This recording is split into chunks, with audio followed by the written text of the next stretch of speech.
paper magic will survive like the heat death of the universe, and will... Oh, it's a smuggler's copter. Would you like to crew this? And then it crashes because they don't understand arithmetic. All your cards belong to me. 2 minutes into macing him in the eyeballs, I switched to pepper spray. He's like, it's all right, refreshing. And went back to the mace. Magic is dying. I'm done. Selling everything. I might be a hoarder. And yes, I don't have the crayons or glue to explain this to you right now. What, are you gonna die twice? Oil will be worthless before magic cards will. well, okay, Dr. Man. That's Mr. Dr. Professor Jason. Hello, everybody. Welcome back to Brainstorm Brewery. This is a very special episode. Unlike all the other special episodes, this one is special for a great reason, a real reason. What is that? It's Jason's birthday. I was celebrating my birthday by drinking this smooge that was sent to me by Alex, aka Steak, from the Discord.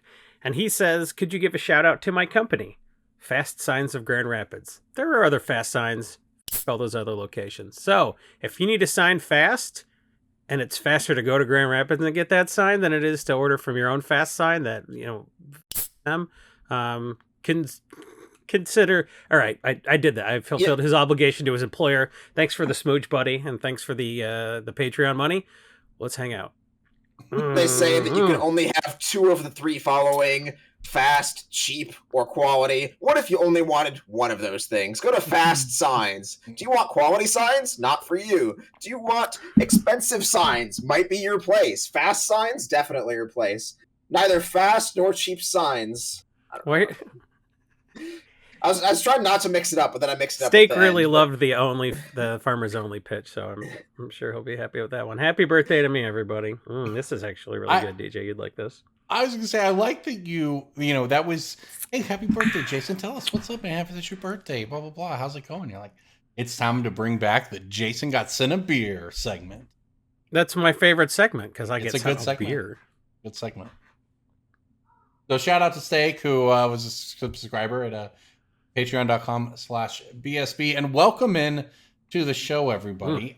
In addition to celebrating Jason's birthday, we are celebrating a brand new standard for the second time in as many weeks or something like that. Standard's been upended, blah, blah, blah. In this case, though, instead of standard being amended to a 3-year rotation instead of 2, we have been treated to a trio of bands. So we are at that time again. Long story short, Fable the Mirror Breaker, Invoke Despair, and Reckoner Bankbuster are all banned. So you say long story short, and then you ended that sentence. But I know that you're going to make us talk about this. Oh, I mean, that's a fair point, DJ. I was about to ask what you thought of it, because I have lots to think about it. I have lots of thoughts on these cards from a Magic perspective.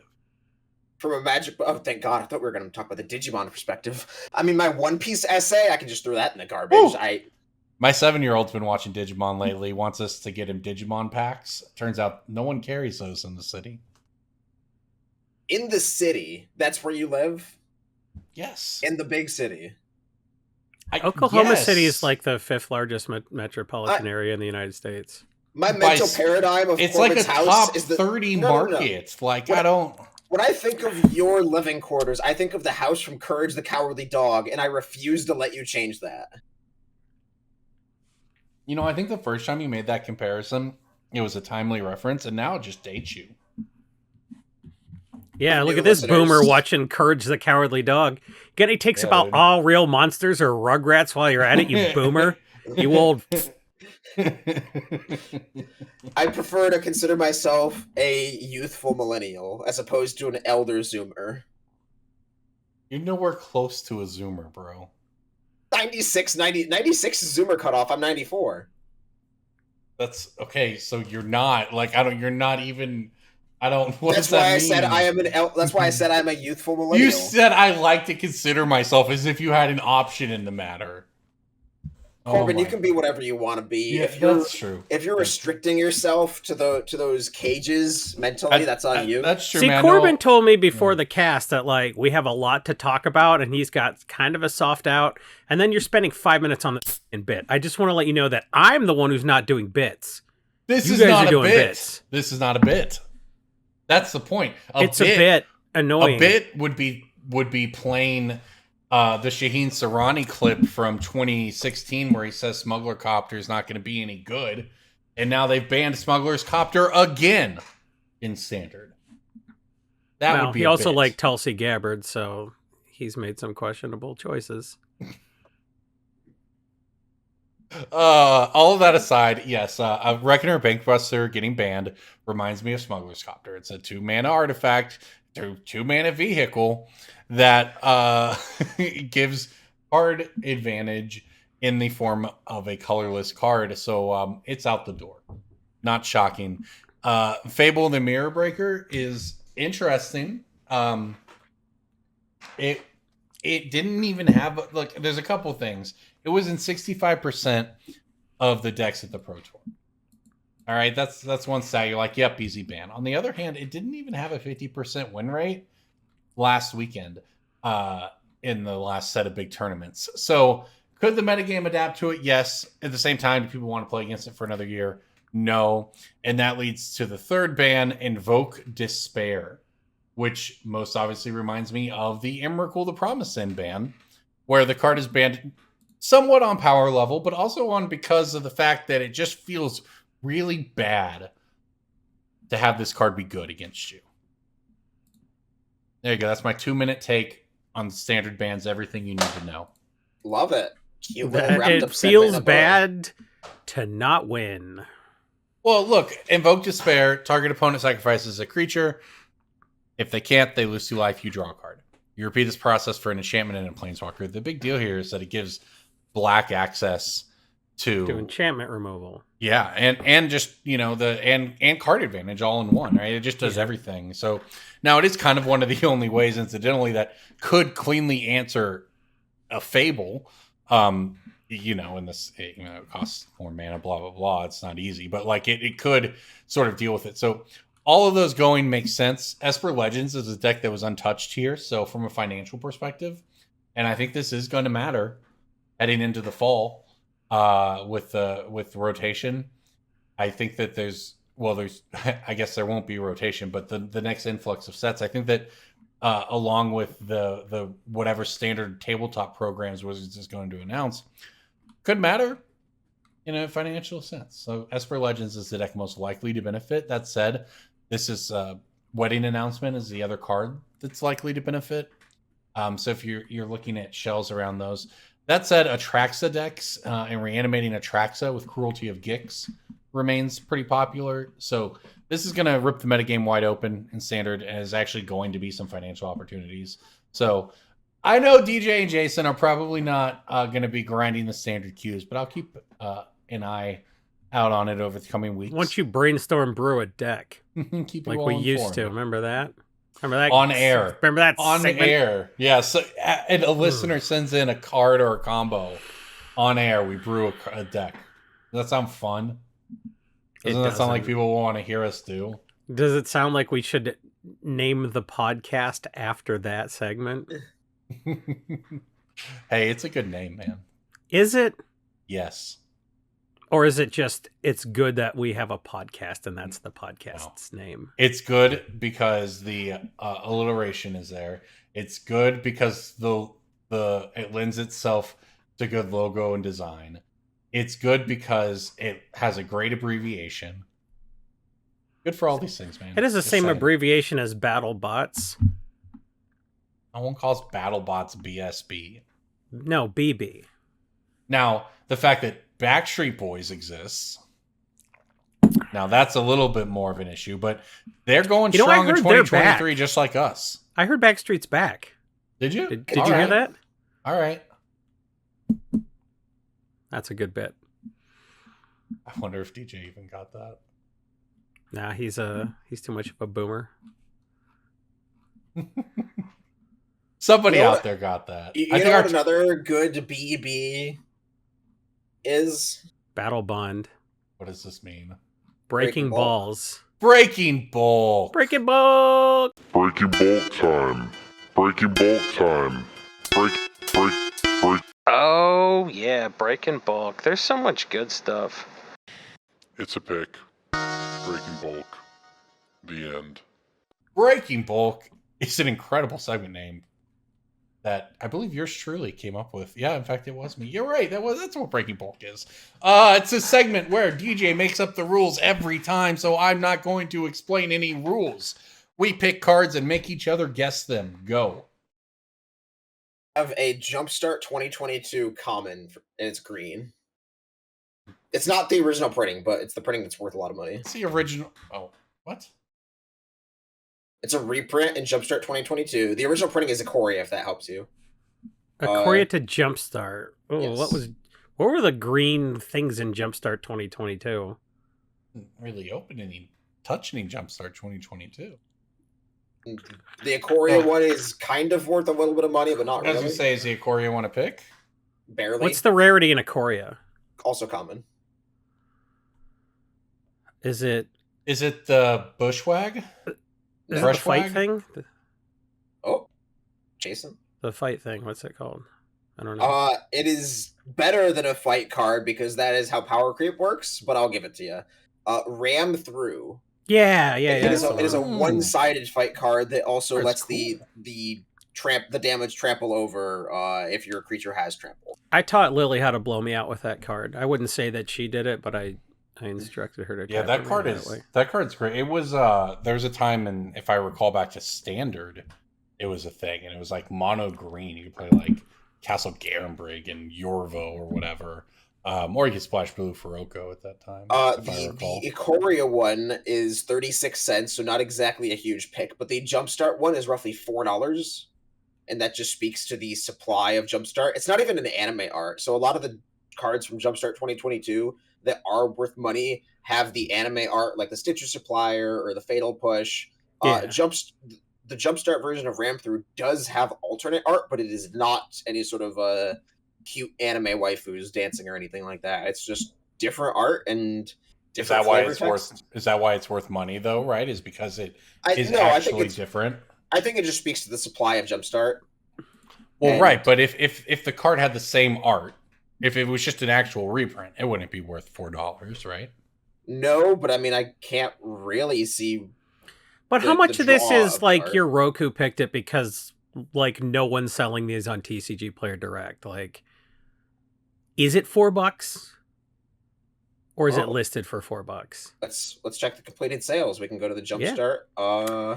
And this is a good idea for all of you out there. If you think you see something that looks a little bit weird, make sure you check it out. Sells maybe 10, 15 copies a week. Okay. At $4? Yeah. That's 28, 415, wild. 415, 380. Hey, people like what they like. And you don't argue with data, just change it might also, I mean, look, who knows? Maybe TCG Player card optimizes it in. You never know. Yeah. I mean, it's infamous. I mean, this is ever since I started playing Magic 15 or whatever, ever since TCG Player existed, the card optimizer is famous for not optimizing your cart. It is it brings to mind the shitting the bed saying Jason always brings up, because it's cool that they have a card optimizer, but it doesn't work. It actually just breaks your cart and you have to start over to get your card optimized again. So is it better that they tried to make it?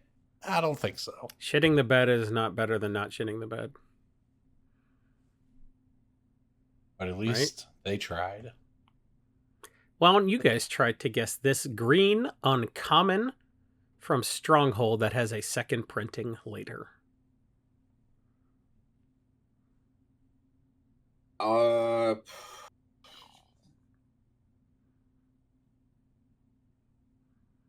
What's the second printing? Second printing was 10th edition. Oh, shit. A green what? Green uncommon enchantment. The one that gives it +1 for... Bramble Aura Forest or whatever? +1 for each forest you have. No, I think that's Urza's. That card is in 10th edition. Blanchwood Armor is the card you're thinking of. Yeah. It's not that. Yeah.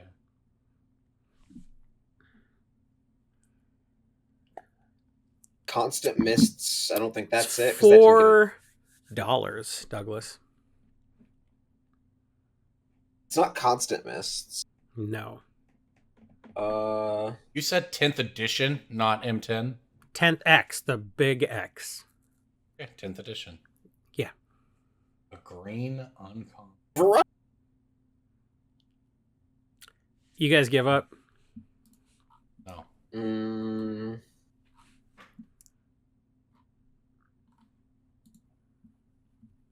Maybe. Okay. I'm just going to go for it. The card is, of course, named after the arcade game. This is Primal Rage. All creatures you control gain trample. We're about to get a bunch of Ents. I think people are going to make stupid Tree Folk decks, and I think Love them. you got to look at the other cards that are in the decks. You don't go for the obvious Tree Folk lords and stuff like that. That stuff gets scooped right away. Go to EDH Rec, see the other cards that are in the deck that are less obvious. That stuff's going to go up too. And it's not going to be like a bunch of speculators trying to sell to each other, trying to like get rid of their Leaf Crown Elders for $25 to each other, right? Like get the, get the other stuff that goes in the deck. Look at the edhrec.com/tribes page for Tree Folk. And there's all kind of stuff that's going in Tree Folk decks that's going to go up. So get your Primal's Rage, I think. Your Tree Folk in Commander sounds kind of lit. This is a problem-solving card because people discover it after they're new to Magic, after they have their 2020 jump blocked 4 times, then they Google the word trample and this card comes up. Mm-hmm. And then they buy it on TCG Player Direct for $8, even though it's $4. Pretty much. All right, I've got a card here that falls right into y'all's weak zone, although I think y'all will get it. But in Adventures in the Forgotten Realms, D&D card, Black Almond.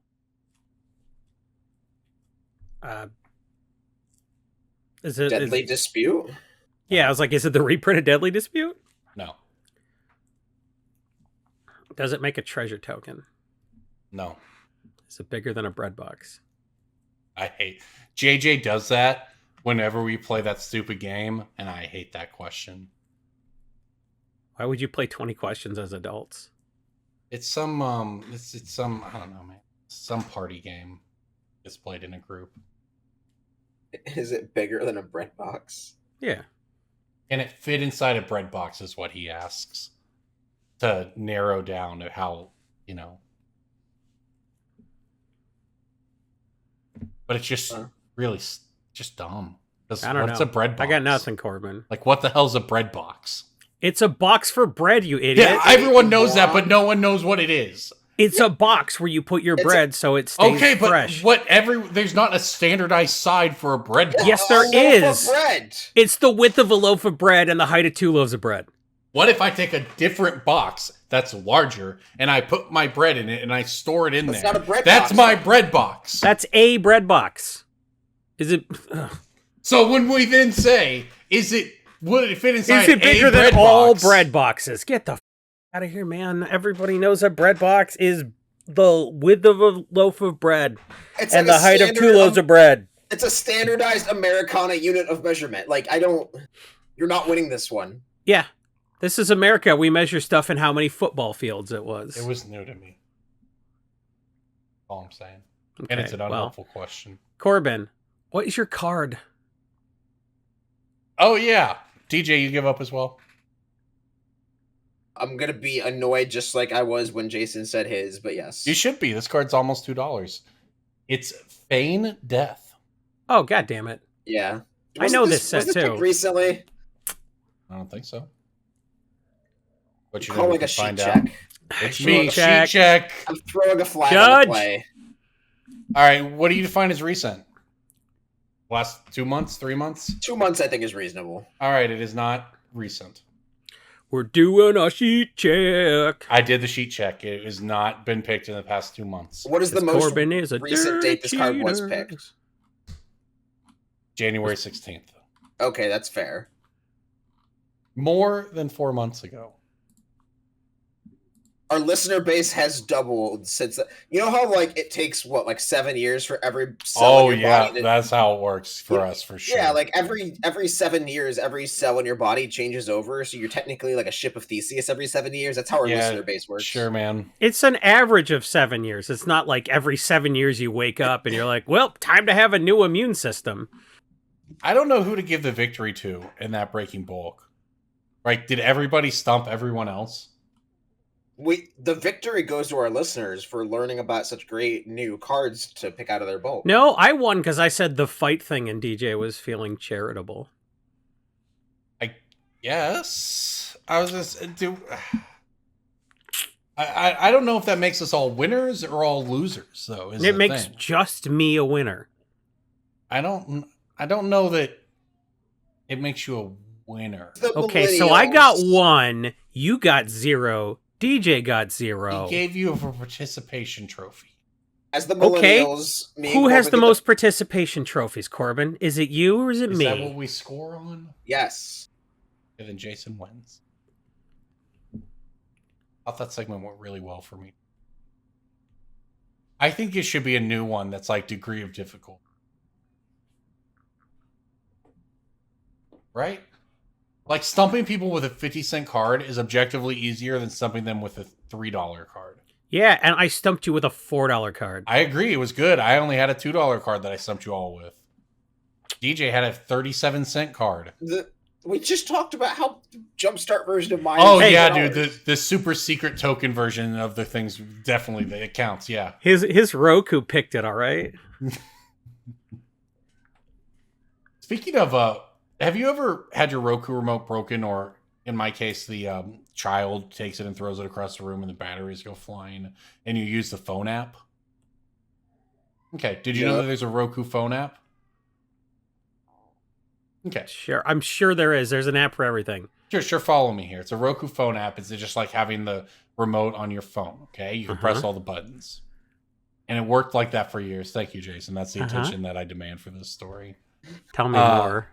Derail us harder, Daddy. Now imagine that you live in a dystopian capitalistic hellhole, and they determine that the best way to make money from this very useful phone app that has been free for years is to make advertisements play every random number of clicks you do between 3 and 10.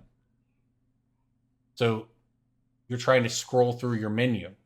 Click, click, click, looking at your TV. Oh, ad popped up. Now you've clicked the ad and you've navigated away. And it's random between 3 and 10, and then you have to wait and click out of the ad every time. Well, that's what you deserve, I think. That's some, like, B.F. Skinner, like, torture device. That's my new thing. That's our future. Like, that's the, like... Yeah. That's the only thing Black Mirror got right, was when the guy had to, like, look at the ad and it tracked his eyes to make sure he was looking at the ad. Yeah.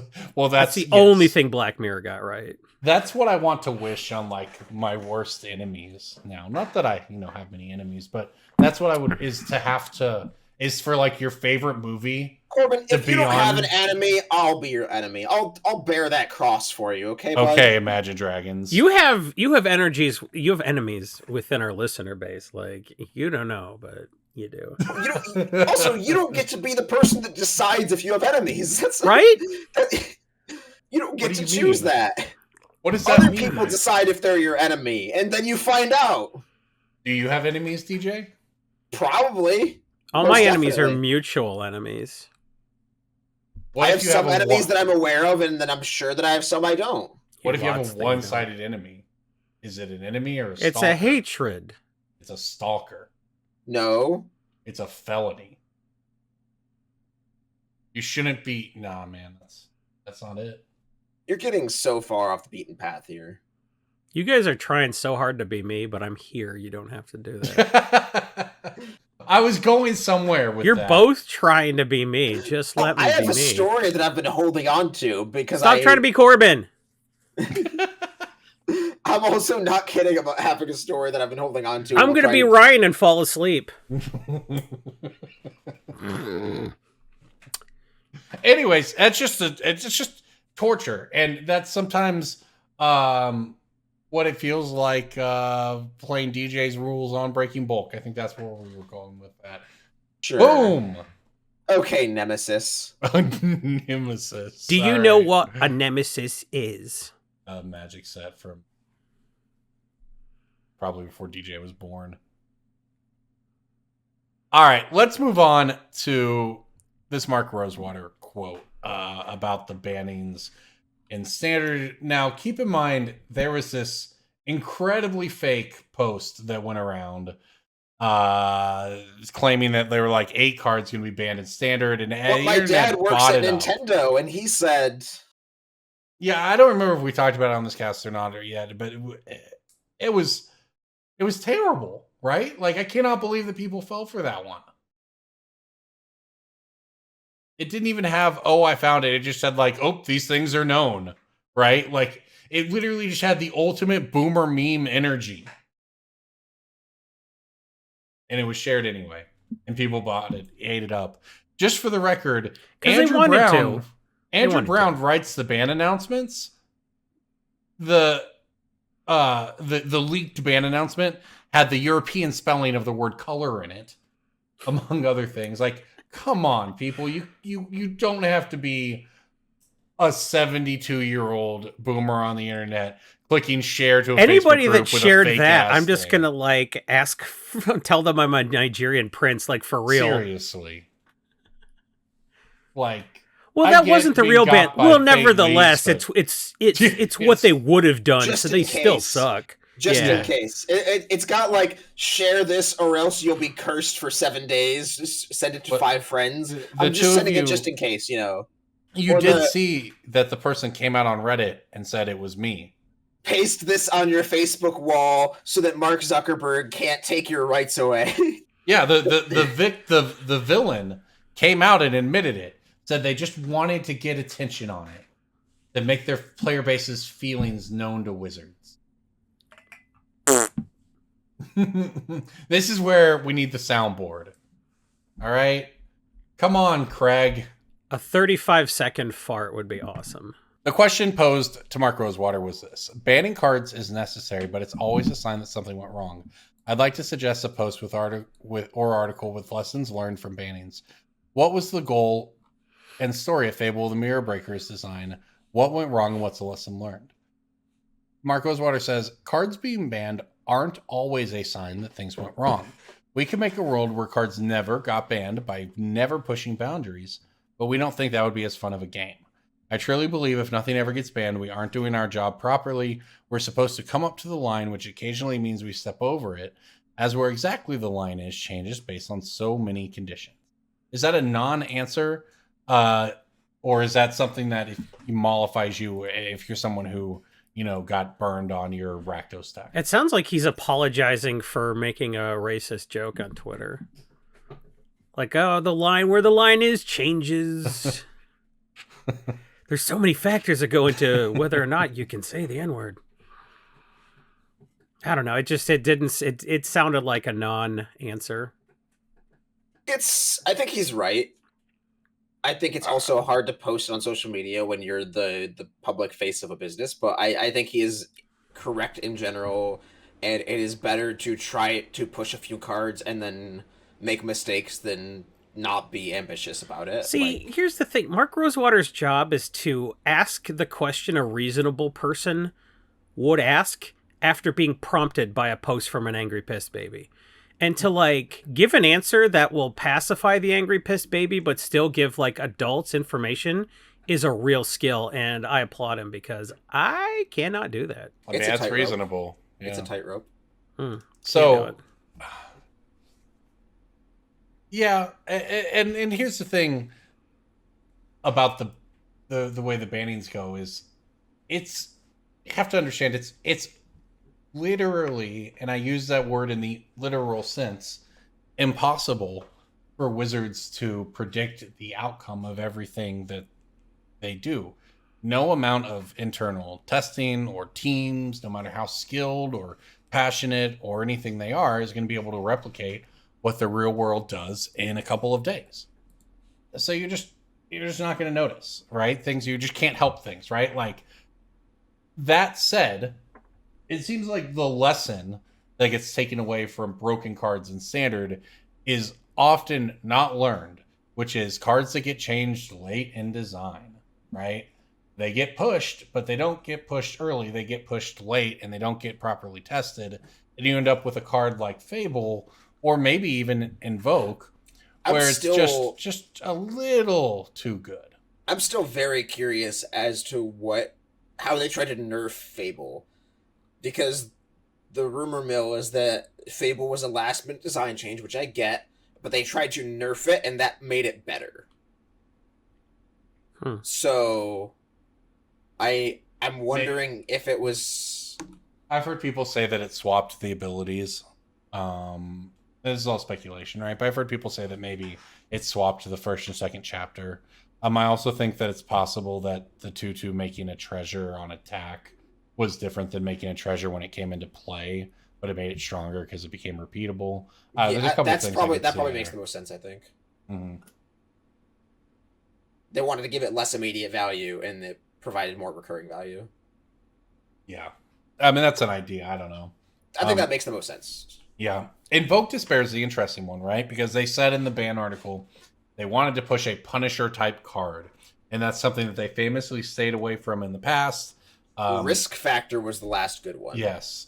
Yeah, and that one actually hit the sweet spot, I think. Yeah, that card was very well designed. Yeah, it was playable in Standard, but like heavily playable in a good deck, but wasn't broken.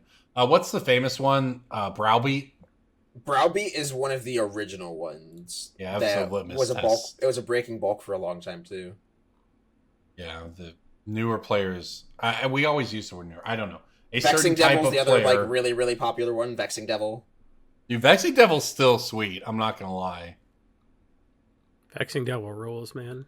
That card is such a Vexing Devil in your scam deck. That card is such a good tutorial on like how to teach a player what makes a card good. Vexing Devil is how to teach a player how to play Flesh and Blood. Kinda.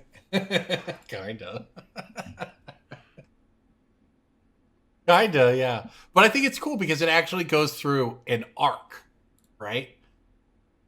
First you see Vexing Devil, and you think, oh, this is incredibly good, right? We're talking just this journey that a new player would go through with. You think, oh, it's incredibly good. It's all these stats for this, blah, blah, blah. Okay. Then you start to realize, oh, Punisher cards aren't actually that good. Then you come back around and realize that actually this is still kind of good when every card in my deck does this. Yeah. And it becomes another lightning bolt. Or not, but still the rate is just worth it. That's it's really an interesting sort of cycle that card takes people on. Yeah, it turns out Lava Spike is fine. Yeah, like, and the thing is, well, if Lava Spike's good, then they just won't give it to you. Well, the point is, at the time you were playing it in mono red, that was the entire deck. So like, your whole deck did that stuff. It was just fine, right? It's still like a Goblin Guide is a card that still has a bit of a downside, and you still play it. People realize that Vexing Devil was just the same thing. All right, let's move on. Let's take a little journey here for the next segment of this podcast. That journey deep into the depths of the internet will bring you to Coalesce Apparel and Design. Oh. See, you thought we were going to Middle Earth, didn't you? You were like, I actually had no idea what you were doing. Spooky story time. We're going to Middle Earth. We see I set it up. And I paid it off. Go to Coalesce Apparel and Design, generous sponsor of this podcast, generous sponsor and host of many content creators in the Magic community. You can go there, use the gift code Brainstorm Brewery, get a discount that you can use on your purchase for any of those content creators. There's a ton of merchandise. Basically everybody you want merch from in Magic offering. I saved 10% on the Jim Davis hockey jersey using that gift code, and that was real money. There you go. Yeah, go check out Coalesce Apparel and Design, gift code Brainstorm Brewery. Now let's talk about Lord of the Rings. I am excited for the Tales of Middle Earth. I'm a huge Lord of the Rings fan. I was a huge fan of the books before the movies existed. When I was a little kid, I got hooked on the books, which I think that like it probably says something if you're just like in second or third grade and you just like huddled away in the library reading very long novels. But it worked for me, and I love Lord of the Rings, so I'm excited for the set. And we're starting to get previews rolling in. Where are you all at on the? Are you excited for this as I am? Are you you don't care less? Is it just another one that's coming through? I really want a card to just ruin Modern, and I want it to be a silly card. I want the Kotaku Buckleberry article. Fairy is broken in Modern. Yeah, I want the Kotaku article of like Frodo fights the Pinkertons?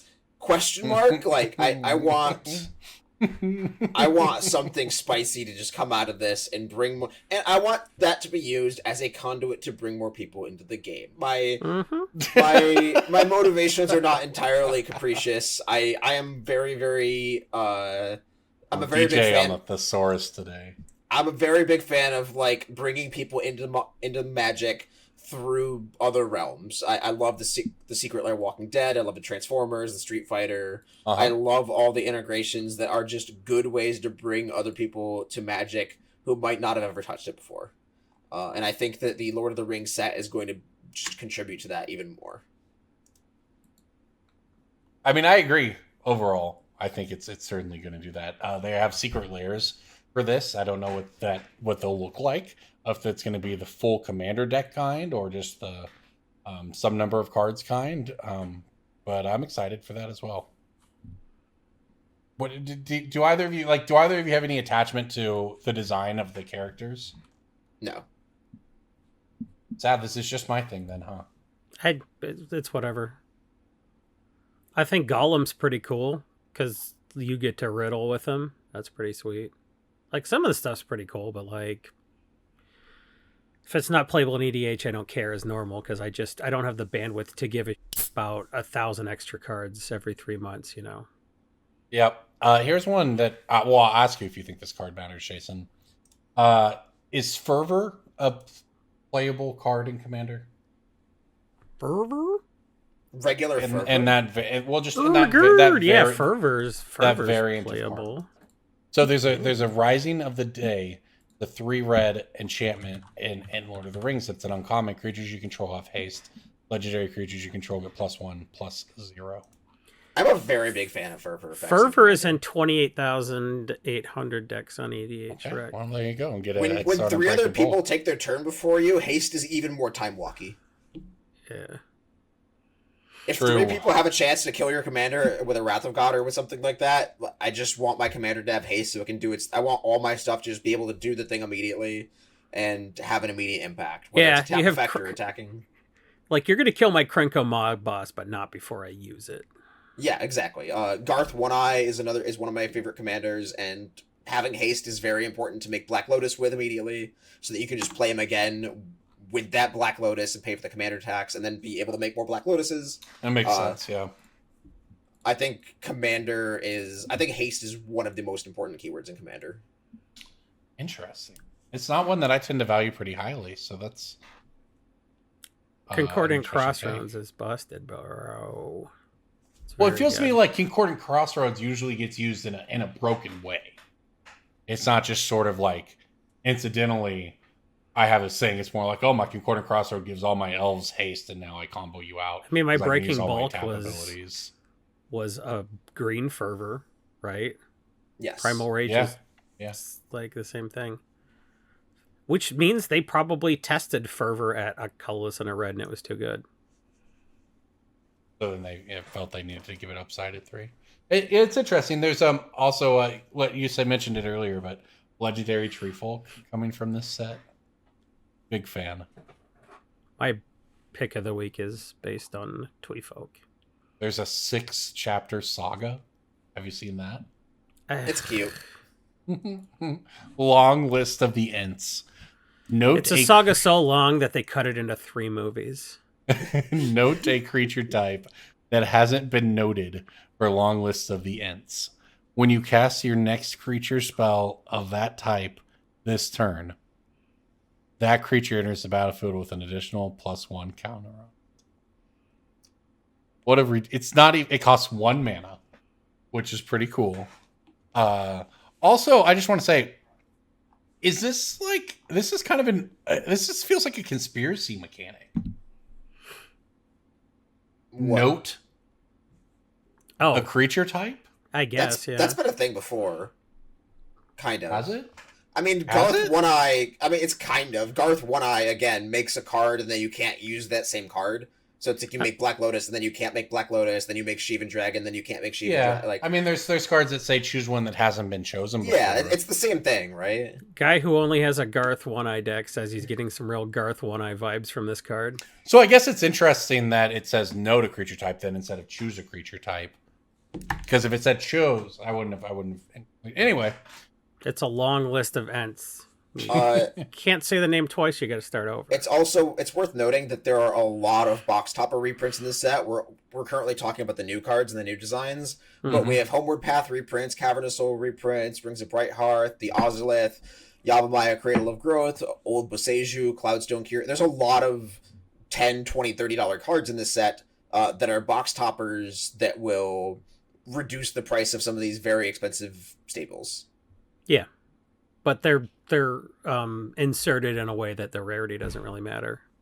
Well, that's what I was going to say. Yes, How much of but like so was Exquisite Blood, and that still made Sanguine, or that like the what do you call it? The Dracula Exquisite Blood still went to $16 for a year and a half. It's back to $30 now, but there was a good time period where you could scoop up $15 Exquisite Bloods.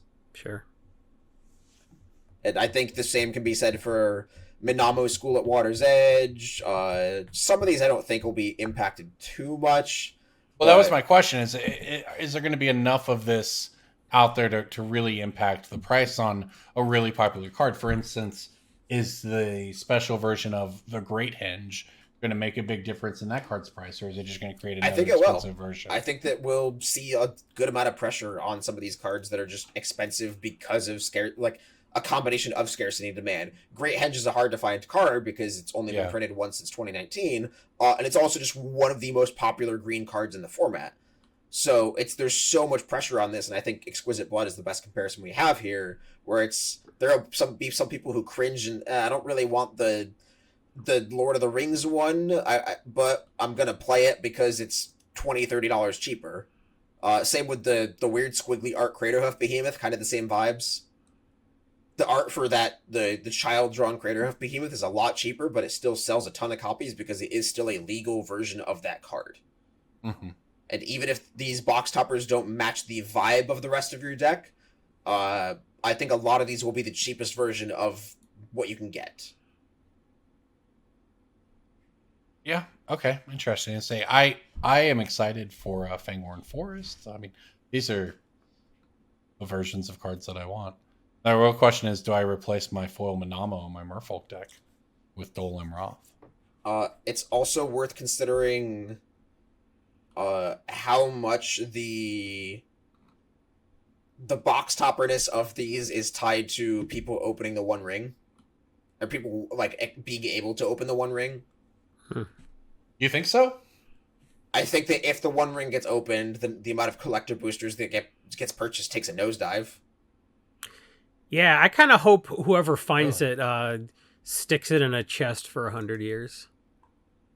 I don't think about the actual EV, not to go all glasses up here, but think about the actual EV added to a collector booster pack by the existence of the One Ring. It's not about the EV. It's about the perceived EV? Perceive. Perceive was right there. It's about the thing in your brain that makes you want to do something. It's about the dopamine chase. Okay. You're thinking about this from a analytical, logical perspective, and not being a rat in a Skinner box. I do want to open the One Ring, but there's still going to be serial. The thing is, there's still you can open one of 500 or 700 or whatever, right? There's still plenty of serialized things you can open, even if the One Ring is gone. I don't know. I think there's going to be a lot of people who cancel their pre-orders if they see the One Ring get opened. Ooh, that's strong. Oh, I don't feel that way, but I mean, there's not really any way to find out, I guess. But the other question is... Yeah, I think that's legit, though. Is the One Ring going to be found? No idea. They just found a bunch of the dark booster boxes, there's so many angles to take with this because we not every collector booster gets sold. You can go to a store right now and buy a Street's a new Capenna collector booster, right? I would assume that next summer you'll be able to buy a Lord of the Rings collector booster somewhere. It's like, is the One Ring still just gonna be floating around a year from now? I think the Do your price odds of the go collector up? booster will be a fact. Like whether or not the One Ring has been opened will be a factor in the price of a collector booster a year from now. Do you think Wizards is chancing that they went to the printer, they got to the beginning of the line, they put in one, and they said, all right, the rest is up to fate. RNGesus, go. And now it ends up wherever it ends up? Or do we think that it's seated somewhere it will actually be opened and found? I think that's a very deep legal rabbit hole you can go down in terms That's why of... I asked. I think it's going to end up on Amazon, just law of averages. Right? Very It's just possible. going to be one of those boxes that goes Yeah. to Amazon. Well, that's the question, right? And I don't think we have information about that. Like, is this equally, like, are your odds of opening the One Ring equally equal whether you got your product on Amazon or whether you got your product at your LGS? Like, I don't know how much is actually known about some of the specifics of that stuff. Which is interesting to think about. Not really ever mattered before. It doesn't even really matter with normal serialized cards, right? Because there's enough of them to go around. But when you're printing literal one of one, that sort of question does come up. So that's going to be fun. All right, I won't make you all talk about it anymore, unless there's anything that stands out from the set that either of you want to get into. I mean, I think the mechanic they chose for how to interact with the ring in game is fine. I know a lot of people are complaining that there's no downsides. Yeah, But they are. I think it's a little too complicated of a mechanic. But that's just 2023 Magic for you. I think the basic lands are okay, not my thing, but I'm sure people will enjoy them. But don't chase them. I think the One Ring itself, just like the regular card, like the card, the One Ring is very powerful. Like, forget the one of one or whatever, just the card, the One Ring, I think is very powerful and potentially underestimated. I don't know what its price tag is. It's the one you're talking about, the One Ring, not the One Ring. Get it right. Yes. Yeah, get it right, everybody. Come on. Keep up. The One Ring, not the One Ring. Yeah. If that didn't make sense to you at home, you need to probably rewind. It made sense. Perfect sense. It did make sense to me. Rewinding won't help. And, yeah, I think the set will come out and people will enjoy it, and it will bring a lot of people to Magic, which makes my job better. Yeah, it does seem. I mean, I thought we were over the hot Twitter takes of, I really think the ring should have a downside.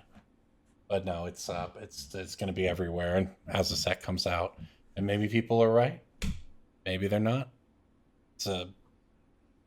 I guess it's an interesting discussion. It's better than most of the toxicity you see on the internet. So hey, I guess it's a fun discussion to have, right? So maybe, you never know how good you have it when people were just complaining about the ring mechanic, which will probably be on camera at the Pro Tour at some point in the future, if I had to guess. That's a thing that will happen. DJ's talking about the exposure for the game, like the One Ring, not the one ring, but the One Ring will probably be on camera. Cool stuff. Great. All right. Well, let's move on. Before we get out of here this week, we want to give a shout out to our other sponsor, MTG Stocks, the best place on the internet for all of your Magic financial news. The premium site unlocks all the tools and analytics you could possibly want. There is article content you don't want to miss these days. And it is where we get all of our picks of the week coming up in our last segment here. Pick of the week, pick of the week, pick of the week. Time for the pick of the week. All right, I'll start things off then. I've got a Magic Origins rare equipment. This is not breaking bulk, but can Sword either of the you... Animist? Nope. Sigiled Sword of Valoron or whatever? That's a good guess, but no. I don't want to play a guessing game. Yeah, I understand. It's Helm of the Gods, DJ. Oh, yeah. So this card is $350. It's gone up from like $1 something like a year and a half ago, and this is easily going to be $5, if not more. It's a 1-mana equipment, equips for 1. Equipped creature gets +1/+1 for each enchantment you control. Yep. No We're reprints. going back to Theros. That'll be a card people at least try out, although it'll probably be reprinted. It does seem likely to be reprinted. I think it's going up. Like the chart on it, the graph via MTG stocks looks very good right now. The card's going to continue going up as it stands. Jason's absolutely right. It will eventually be reprinted somewhere because it's not difficult to reprint and works perfectly in a lot of decks. That said, it hasn't been reprinted since it got printed 7 years ago. So they don't reprint. There's not a hurry to reprint 350 cards. Yeah, it's like if it's not 30, then there's like no hurry. But it just seems like it's so perfect with enchantments the way they're stepping on the gas on the precons. It's I don't know. It'll be somewhere eventually, but the precons are better than the decks we used to build back in like 2014. The precons are good. Yeah, but it's because. Well, I guess I think it's because it's not. You don't want to tell a new person, "Hey, you get the fun of upgrading your deck until you don't get beat anymore." It's like give them something they can play with. Well, it's interesting because the power level, if you think about what makes a traditionally powerful commander deck, usually like, oh, you got a bunch of fast mana and you got tutors and these sort of things. The precon commander decks are just every card is just powerful, which is kind of a different experience than a traditional EDH deck used to be. So I don't know. It's kind of neat. The precons are fun to play with. All right, Jason, what are you looking at? Pick of the week. Treefolk Harbinger is still gettable for $2, and that is a $6 card next week. Oh wow, it hasn't spiked yet. Yeah, if you're, I'm finding copies all over. If you're Patreon, I went to patreon.com/BSB. This is one of those times where having early access to the podcast is better than not having early access to the podcast.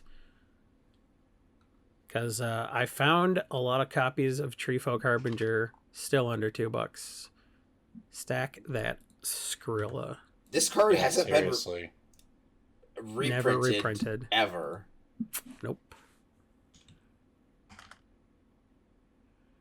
There's a stack on TCG Direct for $250. That's probably the correct play. Is to just buy like 10 or 15 of them.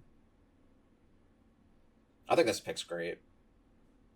Treefolk Harbinger is one of the cards that first got me into Magic. I think I still have my casual Treefolk deck, 60-card casual Treefolk deck in a box somewhere with my Doran's Treefolk Harbingers and then a bunch of one-ofs of the other Treefolk I had at the time. Great another story, reason I'm hyped for Lord of the. It's another reason I'm hyped for Lord of the Rings. Treefolk Harbinger is a great card. The entire cycle was fun. Wonderful story.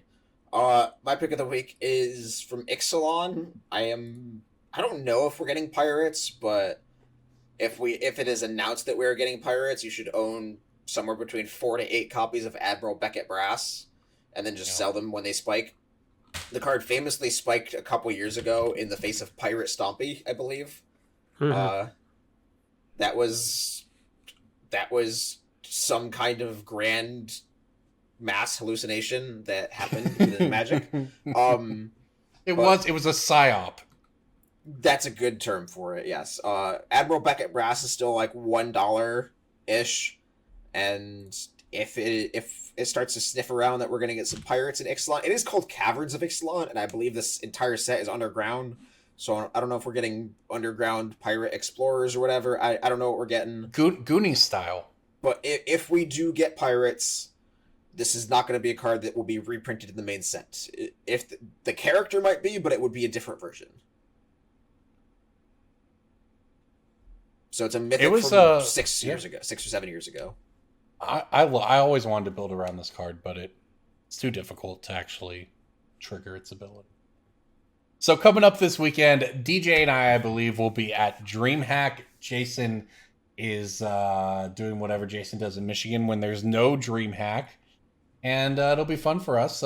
What are you expecting for the weekend, DJ? These DreamHack events compared to the Magic Magic Con events. I was in San Diego. I was not in Atlanta, but they're not good for us. It's a lot of people walking up and asking if we have tokens and specific $1 commons or just other cards that are not profitable for vendors to bring. I think vendors being there is mostly a service rather than a profitable business endeavor. I think most of the vendors at this coming event have smaller tables and not islands. Yeah. Just because, like, it's better to pay less money to be there and just be there as a service to the players and try to build goodwill and just sort of community service or customer service kind of thing. It's a lot of people who are there for one specific reason, that is to play Magic. And then a lot of just people selling their standard decks after the event and not realizing that their standard decks aren't worth anything. Like, if you don't have But didn't you see the post going around about how comparing the price of the top 5 decks in every game? And it's a lot of, if you don't have the best number on Shielded in the room, then no one will sell you anything. Yeah, that makes sense. So I'm not expected to be particularly busy this weekend, so if you're going to be in Dallas, feel free to stop by the booth and say hi. I'll be behind Tales of Adventure. And then I'll be at SCG Maryland next, SCG Baltimore a few weeks later. Oh, if you're in Dallas, wear a Vegas Golden Knight sweater. Because people throw popcorn at you, and then you get free popcorn. I don't even want to wear a sweater in Dallas in June. It means Jersey, man. Come on. Either way, that's extra clothing layers. Good point. Okay.